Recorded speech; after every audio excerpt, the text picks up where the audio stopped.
qui entrez, bienvenue dans cette première vidéo de la chaîne. Et pour l'inauguration, nous allons embarquer vers un sujet aussi sensible que passionnant, le rapport des Français à l'investissement. On entend parfois qu'aujourd'hui est la conséquence d'hier. Cet aphorisme nous rappelle que ce qui caractérise notre monde actuel est le fruit d'évolutions politiques, économiques, sociales et religieuses durant les derniers siècles, voire millénaires. Par exemple, savez-vous pourquoi l'on associe collectivement le capitalisme aux États-Unis? Pourquoi les Américains semblent si à l'aise avec l'argent, contrairement aux Français? Eh bien, les racines de ces attributs sociaux puisent leur fondement dans l'histoire religieuse de l'Occident, avec l'avènement du protestantisme. L'apparition du protestantisme, au XVIe siècle, vient concurrencer la vision du monde portée par le catholicisme, que nous allons d'abord présenter ici. L'Église catholique adopte une méfiance ancienne héritée des textes bibliques envers l'argent. On peut citer le verset de Matthieu 19-24. Il est plus facile à un chameau de passer par le trou d'une aiguille qu'à un riche d'entrer dans le royaume de Dieu. Des théologiens catholiques comme Augustin ou Thomas d'Aquin, également philosophe, interprètent ces passages comme un avertissement contre l'accumulation de richesses. Pour Thomas d'Aquin, par exemple, l'argent doit être un moyen et non une fin. Dans sa Somme théologique, publiée en 1274, il prenait l'idée d'un usage modéré des biens matériels, orienté vers la charité et le bien commun. Cette vision a conduit à une valorisation de la pauvreté volontaire et une suspicion envers les activités financières spéculatives, perçues comme moralement risquées. Une application bien connue de cela, c'est le vœu de pauvreté chez les moines, qui s'isolent dans des monastères montagneux pour fabriquer de la bière. Au Moyen Âge, l'Église catholique condamnait l'usure, le prêt avec intérêt, considéré comme un péché grave qu'elle réservait aux Juifs. Quelques assouplissements seront tout de même introduits à partir du XVe siècle, avec l'essor du commerce, notamment dans l'Italie des Médicis. Cependant, cette méfiance a persisté dans la culture catholique, influençant les comportements économiques. En France, où le catholicisme a dominé pendant plus d'un millénaire, cette vision a profondément imprégné les mentalités, favorisant une préférence pour la sécurité économique, comme on le verra par la suite, plutôt que pour l'investissement risqué, perçu comme une forme de spéculation, proche de l'avarice. À l'inverse du catholicisme, le protestantisme a développé une approche plus favorable à l'accumulation de richesses, sous certaines conditions. Martin Luther, initiateur de la Réforme, insistait sur la vocation, Beruf, comme un appel divin à travailler dans le monde, mais c'est Jean Calvin qui a eu l'impact le plus significatif sur le rapport à l'argent. Dans l'Institution de la religion chrétienne, publiée en 1536, Calvin valorise le travail et la prospérité comme signe de la bénédiction divine, à condition que la richesse soit utilisée de manière responsable et pour la gloire de Dieu, bien sûr. C'est cela le moteur culturel de la philanthropie des milliardaires américains.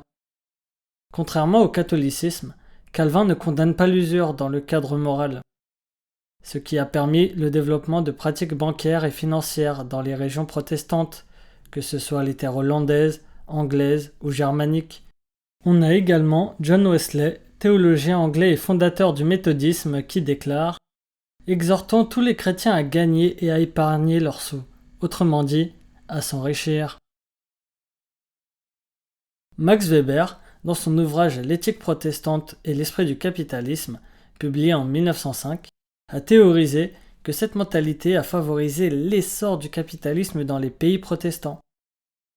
Les protestants, notamment les calvinistes, voyaient dans le succès économique un signe d'élection divine, ce qui encourageait l'investissement, l'innovation et la prise de risque.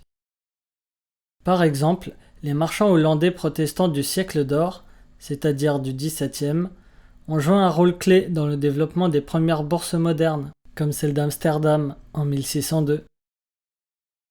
Les différences entre catholicisme et protestantisme, concernant le rapport à l'argent, sont donc enracinées dans des divergences théologiques, historiques et culturelles qui ont façonné les attitudes économiques de sociétés entières en Europe. En France, la révocation de l'édit de Nantes en 1685 par Louis XIV a entraîné l'exode de nombreux commerçants et financiers protestants, exilés vers l'Angleterre ou les Pays-Bas, privant ainsi la France d'une partie de son dynamisme économique et financier. Les Français, marqués par la mentalité catholique, ont historiquement privilégié l'épargne sécurisée plutôt que les placements boursiers, perçus comme risqués et moralement ambigus. Cette aversion catholique au risque valorise la stabilité et la prudence, en opposition à l'esprit entrepreneurial encouragé dans les cultures protestantes, comme aux États-Unis, en Allemagne et aux Pays-Bas. On notera cependant l'essor récent de l'investissement financier chez les jeunes générations de Français dans les crypto-monnaies, les actions et autres NFT. Cela pouvant s'expliquer par leur forte proximité avec la culture anglo-saxonne de l'oncle Sam, qui a fait naître les réseaux sociaux et les plateformes numériques facilitant l'investissement. Si nous sommes retournés un millénaire en arrière pour comprendre le rapport culturel profond des Français à l'argent, nous n'aurons ici qu'à regarder les derniers siècles pour comprendre que les Français et la pierre, c'est une longue histoire. La France était un pays de paysans qui avait un rapport quasi charnel à la terre et au terrain. L'article 17 de la Déclaration des droits de l'homme et du citoyen de 1789 sur la propriété privée a par ailleurs réaffirmé cette vision comme un droit inviolable. Si, avec l'exode rural du XIXe siècle, le développement de l'économie industrielle a éloigné postes de travail et habitation, les Français ont gardé conscience de l'importance d'avoir un toit sur la tête. Cela est aussi souligné par la littérature de l'époque. Les ravages causés par les deux guerres mondiales au XXe siècle n'ont fait qu'accentuer ce besoin de sécuriser un habitat. En effet, alors que la France se reconstruit, la pierre est alors vue par les Français comme un bien tangible, concret, qui répond à l'un des besoins primordiaux de l'humain, la sécurité. Et c'est grâce au dynamisme économique des Trente Glorieuses et des politiques favorables que l'accès à la propriété devient une réalité pour des millions de Français. C'est cette dynamique historique qui fait qu'en 2023, selon l'INSEE, le patrimoine immobilier des ménages français s'élevait à près de 9 000 milliards d'euros. La répartition du patrimoine financier des Français est un sujet qui mérite également que l'on s'y penche, surtout compte tenu de ce qu'on a vu précédemment concernant la culture de l'argent et la forte affinité des Français pour l'immobilier. Bons élèves, on peut dire que les Français ont bien retenu la leçon de La Fontaine, car en 2024, le taux d'épargne national était de 18%, contre 15% pour la zone euro selon Eurostat. Nous sommes donc plus fourmis que cigales. Selon la Banque de France, le patrimoine financier brut total en France dépasse les 6 300 milliards d'euros en 2024. Un sacré magot donc. Concernant la composition de ce pactole, on note que les produits de taux pèsent pour plus de 3 800 milliards d'euros, dont 743 milliards sur les comptes courants non rémunérés, 956 milliards d'euros sur les livrets A, LDDS et LEP, et enfin 1550 milliards sur les fonds euros d'assurance vie et assimilés. Les actions cotées ne pèsent, elles, que pour 310 milliards, soit moins de 5% de tout le patrimoine financier des Français. Sur votre écran s'affiche la répartition des placements financiers des ménages par trimestre, où l'on constate que les produits de taux sont hégémoniques. Au-delà de l'épargne, en prévision des coups durs, l'argent des Français pourrait porter la productivité et améliorer la situation économique du pays s'il était davantage investi. Et la France propose plusieurs enveloppes d'investissement qui se trouvent être intéressantes, notamment pour relancer l'industrie française et optimiser votre fiscalité. Le PEA, Plan d'épargne en actions, est un outil d'investissement qui permet aux particuliers d'acquérir des actions d'entreprises françaises et européennes, tout en bénéficiant d'un avantage fiscal non négligeable après 5 ans de détention. Selon l'usage qui en est fait, le PEA peut donc être un outil d'investissement patriotique. En orientant l'épargne vers des actions de sociétés cotées, des ETF ou des fonds investissant dans des entreprises françaises et européennes, le PEA contribue directement au financement de l'économie réelle.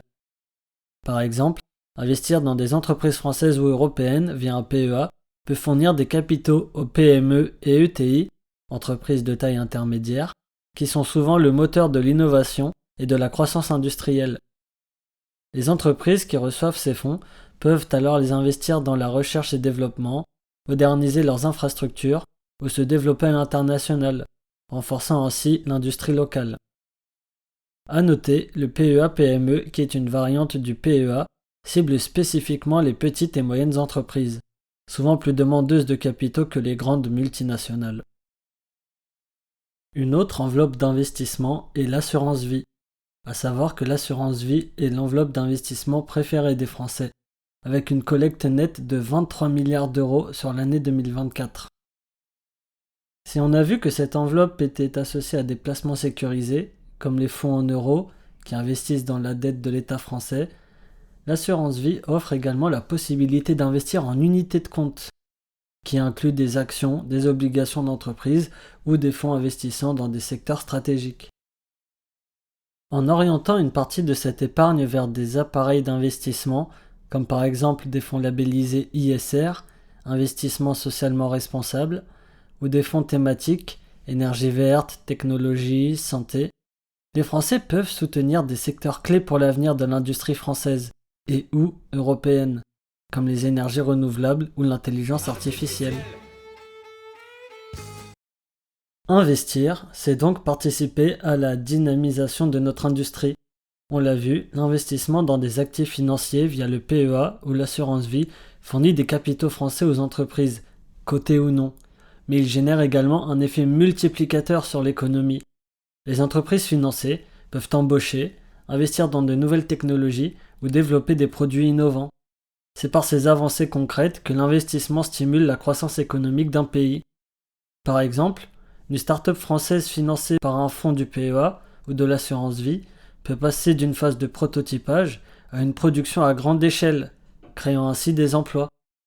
L'investissement souverain via PEA ou assurance vie renforce donc le tissu industriel français en ce qui nous concerne, tout en consolidant un écosystème favorable à l'innovation. Investir son argent en dehors des livrets réglementés par l'État, c'est aussi donner l'opportunité à son patrimoine de s'accroître de manière significative sur le long terme. Alors bien sûr en France, l'investissement roi, c'est l'immobilier, ce qui s'explique, comme on l'a vu précédemment, par une préférence socio-culturelle pour la sécurité économique et pour la pierre. Qu'il s'agisse d'acquérir sa résidence principale, de se lancer dans l'investissement locatif, et même parfois les deux, cet investissement dans l'immobilier est vu comme rassurant car offre un toit permanent sur la tête ou génère des revenus complémentaires récurrents. Statistiquement, l'actif immobilier est dominant en France. En 2023, 57% des ménages sont propriétaires de leur résidence principale selon l'INSEE. C'est un moyen de développer son patrimoine grâce à l'effet de levier permis par les prêts bancaires à taux fixe, pas si courant que ça en Europe et dans le monde. Mais ce que l'on constate dans les études sur le patrimoine des Français, c'est que la part de l'immobilier se réduit au fur et à mesure que les Français voient leur patrimoine croître. On observe en effet qu'à un certain niveau de patrimoine, la part des actifs financiers augmente et porte la performance. C'est la réponse à la fameuse phrase que l'on entend parfois « Les riches s'enrichissent durant les crises ». Effectivement, là où le patrimoine immobilier est plutôt figé, ne prend de la valeur que sur le long terme et n'est pas rapidement liquidable, les actifs financiers, comme les actions, offrent une grande flexibilité et une surperformance historique par rapport à l'immobilier. Lors des crises, où les marchés paniquent et les petits actionnaires vendent, les grands patrimoines, de par leur culture financière, saisissent les opportunités en acquérant de bons actifs à prix bradé. Lorsque la crise se résorbe et que les marchés se redressent, ces mêmes actifs reprennent de la valeur et gonflent le patrimoine de leurs propriétaires. On note qu'il s'agit, dans cette mécanique, uniquement de psychologie et que la maîtrise des émotions permettrait aussi aux petits actionnaires de profiter de ces creux de marché. Pour ma part, merci Trump pour les travaux. Pour conclure sur les actions, il s'agit de l'actif le plus performant sur long terme, surclassant l'or et les livrets A, mais aussi l'immobilier parisien.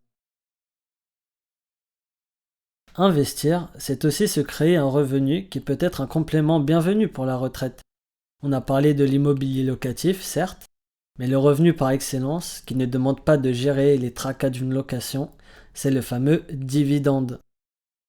Conspué par les profanes qui ne comprennent pas son essence et adoré par certains initiés de la finance, le dividende est un moyen passif pour l'actionnaire de récupérer une partie de son investissement grâce au profit généré par l'entreprise où il a investi son argent. C'est en quelque sorte une rémunération du risque, similaire au taux d'intérêt. Pour les amateurs de dividendes, plus on a investi longtemps sur les marchés financiers, plus on a fait croître son patrimoine et plus on est susceptible de recevoir un dividende conséquent, qu'il soit mensuel, trimestriel ou annuel. De quoi compléter un salaire ou une retraite. On retrouve d'ailleurs le même mécanisme avec les obligations d'État ou d'entreprise qui versent un coupon annuel aux créanciers de leurs dettes jusqu'à la date de remboursement intégral. Il existe une autre méthode pour tirer un revenu de ces actifs financiers, c'est de les vendre.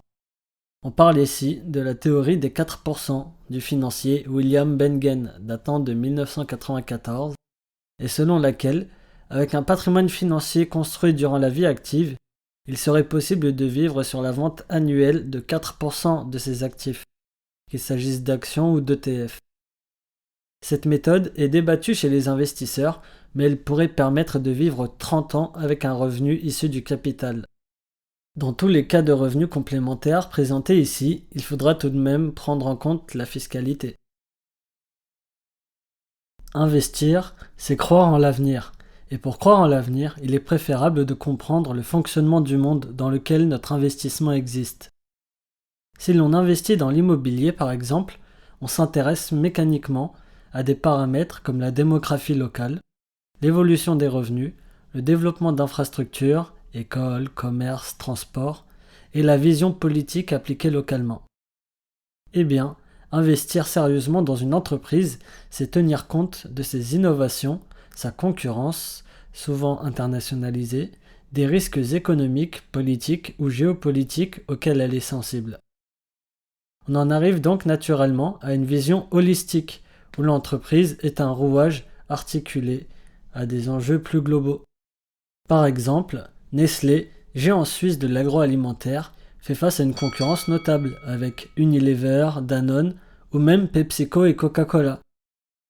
Aussi, le groupe Nestlé, de par son activité alimentaire, est sujet à des réglementations strictes de production dont les manquements peuvent lui valoir des procès ou amendes et pertes de réputation. Ainsi, investir sur Nestlé, c'est prendre au moins tous ces paramètres en compte, tout en s'intéressant à leur stratégie de développement mondial. L'investissement permet d'intégrer sa réflexion économique dans une approche plus globale, qui tient compte de l'actualité géopolitique et réglementaire. L'investisseur financier est donc plus conscient du monde qui l'entoure et de ses enjeux. Il s'offre le pouvoir d'agir à chaque action qu'il acquiert. Cette vidéo touche à sa fin et je remercie les braves qui sont arrivés jusqu'ici. J'espère qu'elle aura enflammé votre curiosité sur le sujet et on se dit donc à bientôt pour allumer le flambeau.